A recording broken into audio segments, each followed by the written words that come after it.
So, for today's talk, I'm gonna take you along for a walk in the gym while we're talking. This is something. So, what I really want to talk about today and just share and just really rant is like habit stacking. And so, if any one of you have read James Clear's book Atomic Habits, he speaks very thoroughly on this. And so, what I'm doing is stacking two different habits here, or two different things together, so then I save time. Because something that I really dislike working in like the health and fitness world, like really in any area of your life. You always have people coming in and telling you, you need to do more, you need to do more. That's something that's just been like pounded into my head since I was little. You gotta do more, you gotta do more. And then that, it helps like program, that cast of like thought is like programmed deep into the hardware of my mind and basically my like subconscious. And I always have to feel like I am doing more and more, that I'm not doing enough. And so that's definitely taking time to unravel that and to piece apart the understanding that's just more so my subconscious talking rather than just actually me and stuff. But what habit stacking is, if you haven't read the book yet, highly recommend it, just because it's a very easy read. It's on audio. You can read it through audio form on audiobooks on Spotify or audiobooks.com or the app and whatever. But I really like that after each chapter, he gives very tangible and digestible information that you can go and apply the tools right away. It's not one of those books that you have to wait to the very end to get the secrets to go and apply it, because knowledge is nothing without application. And if it's just information, people don't really care. People want the transformation. You, like me, I wanted to make this be worth my time. If I'm going to invest my time and energy and attention to sit down and read it or listen to it, I want to be able to go and apply it right away and feel some sort of transformation in whatever realm or domain of my life. And so I really do like the part that each chapter you do get something out of it. And so habit stacking, basically what it is stacking two different behaviors together, so then you're not pulling time out of thin air, because time is such a commodity. And so right now I'm walking, getting steps in, because I'm in the Midwest, winter. I haven't moved very much. I mean, I have moved very much today, but the rest of the day is gonna be a lot of sit down and working computer work, very cerebral. And so like right now I'm at like 5,000 steps, and my goal is at around like 13 to 15,000 steps. That for me personally it benefits me on a lot of different levels. And so I'm talking about habits and steps more so today. And habits, like you stack two different ones at the same time, so then you gain more out of it. You're squeezing more of life's leaven so that you can get more out of it. And you're just being more strategic and intentional with how you go about your day, your attention, your time.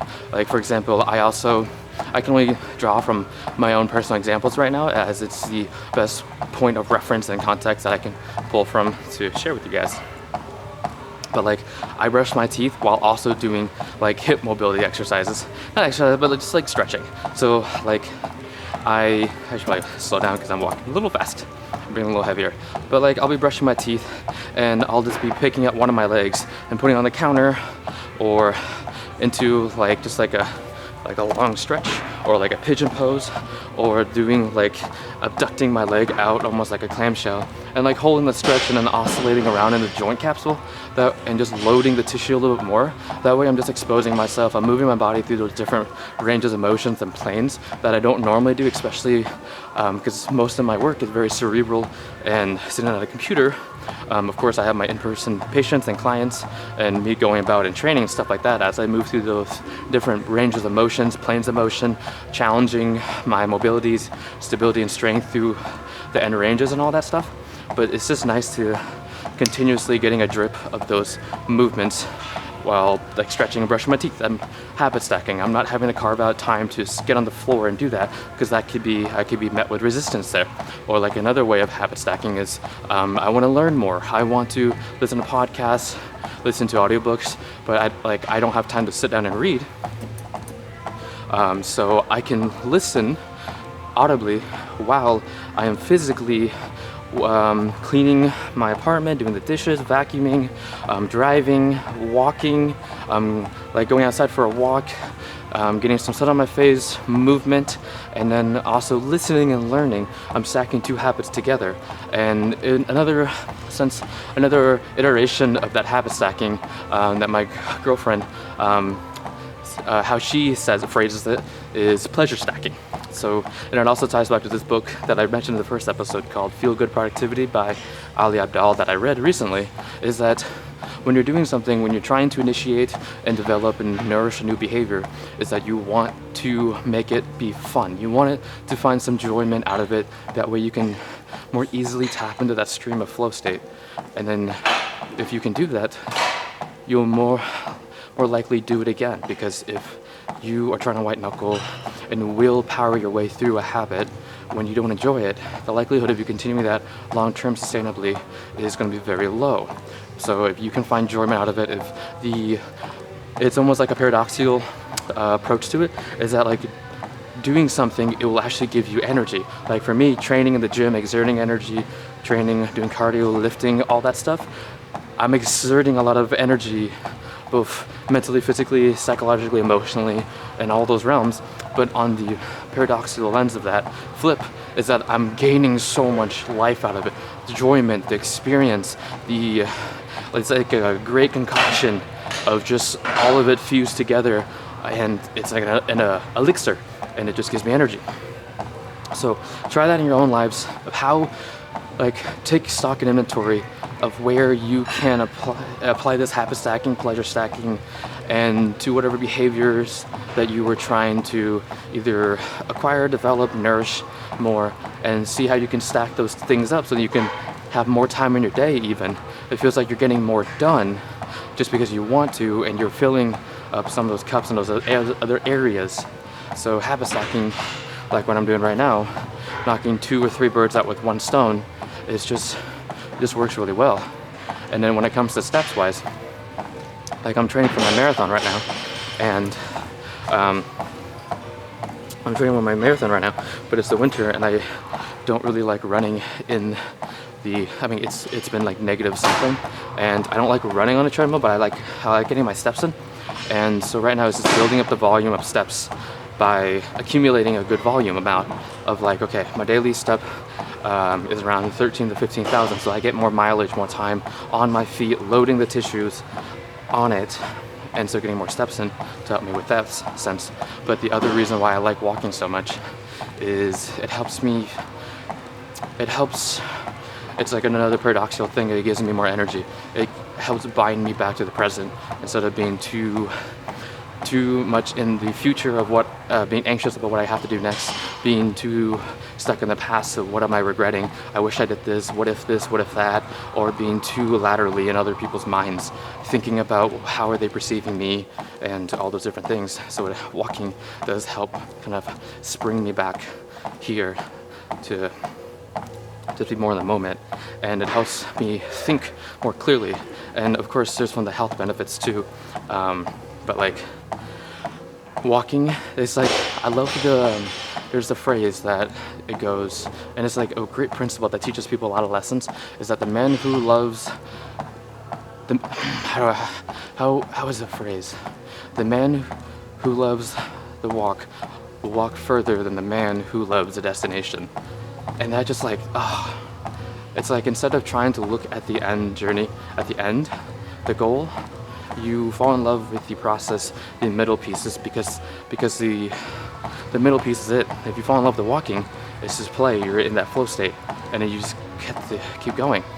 And then just like if you're wondering how many steps you should be getting in a day, it really just depends on what your goals is and stuff like that. But just pulling on like the lowest hanging fruit, if you're looking at it from like a health perspective, there's several meta-analyses, and what a meta-analysis is basically a research study that asks one particular question that pulls into all their sorts through the literature to help compile evidence to answer this one question through other studies, through randomized controlled trials, through perspective, through just other type of studies, and it pulls together for meta-analyses. And what they have found is if you walk, the more steps you walk, basically you decrease all of your all-cause mortality. But that sweet not sweet, but like a great range for steps is anywhere between 7 to 9,000 steps is a great health bubble to be in. But that's not to dismiss the fact that like if you are walking, like some patients I see walk only 1,000 steps a day, 500 steps a day. And even if you were to move the needle between from that 1,000 to 2,000, it's already going to be the amount of health benefits in all domains. It's already going to be monumental. It's like huge. And then just progressively go from there. And so a lot of the clients when I work with and my patients, when I talk to them, is like, hey, let's look at your steps, but don't look at it through like an all or nothing binary type of like lens of like, hey, did you hit your 2,000, 5,000, 10,000? Yes, no, okay. You either did great or you sucked and you're lazy and then things like that. Because I'd rather like thinking about ranges and almost like from a financial perspective of like, okay, let's look at your normal life from like a Monday to Sunday perspective here and say you work a normal 9-to-5 job to where it's Monday through Friday, 9 to 5, and you know that you have a family to take care of, kids, you have a second job, you have a side hustle, you have just like a laundry list of commitments, responsibilities that you have to show up for, and that's okay. So something that you can do is like meet yourself where you're at, but still take ownership and be intentional of like walking.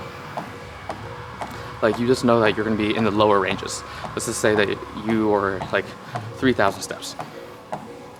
But then on the weekends, you have 8 to 12 hours back into your bank, into your hands, and then you can move more. You can go on a walk with friends, you can walk on a treadmill, outside, it doesn't really matter, you're just moving more in general. And then you are able to accumulate up to like 10,000, right? So if during the week, you're Monday through Friday, Monday through Friday is like 5,000-ish range, ballpark. And on the weekends, it's like 10 and 10. Then boom, right in the middle, just add everything up and then divide by 7. And that gives you like your average. And then each week, look at it from that lens. And it's like, let's just try to move the knob up a little bit more. Just like by 500 steps, by 1,000 steps. Because you want this to be attainable. It depends on the person, because some people like the extreme of just like taking a big sledgehammer and just hammering away at every aspect of their life to get more movement in, and that's totally fine. But some people need more of the slower approach, which there's no right or wrong way, because the objective is just to make progress and to move the needle. The rate of that, it's completely up to you. And just because you do something fast doesn't mean it's always sustainable. So it really just depends on the person and all that stuff. But that's something I recommend. So then it gives people power.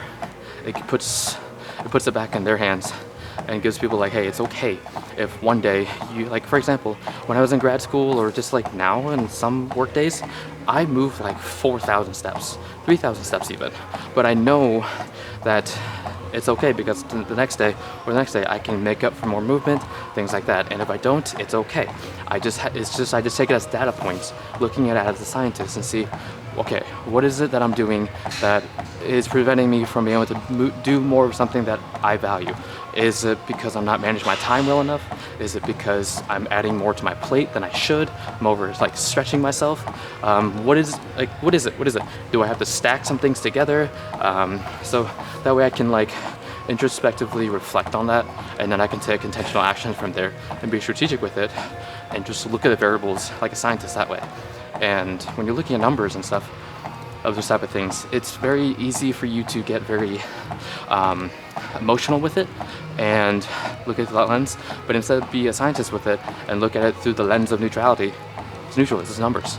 Numbers don't mean anything until you start describing emotional context and things to it. And then, yeah.